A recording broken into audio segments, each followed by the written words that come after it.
আসসালামু আলাইকুম। অর্চিস কিচেনে আপনাদের সকলকে স্বাগত জানাই। আশা করছি সবাই অনেক ভালো আছেন। আলহামদুলিল্লাহ আমিও ভালো আছি।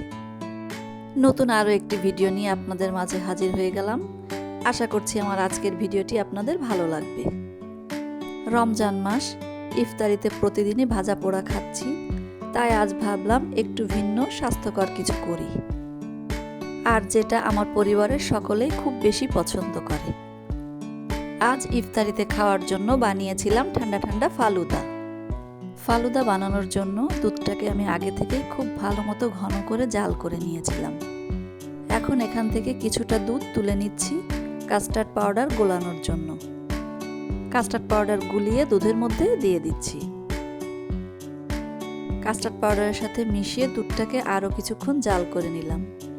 এর মধ্যে দিয়ে দিয়েছিলাম সাবুদানা, পরিমাণ মতো চিনি।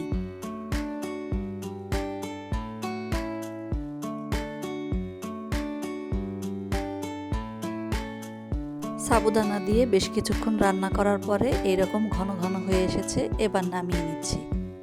সাবুদানাকে রান্না করে আমি ফ্রিজে ঠান্ডা হওয়ার জন্য রেখে দিয়েছিলাম।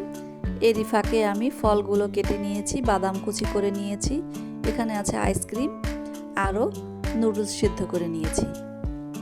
ইফতারের সময় হয়ে এসেছে, আমি খুব দ্রুত ফালুদা পরিবেশন করে দিচ্ছি।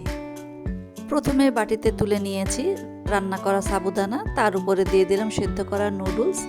এবার বিভিন্ন রকমের কেটে রাখা ফল দিয়ে আইসক্রিম, উপরে বাদামের টপিং দিয়ে পরিবেশন করলাম।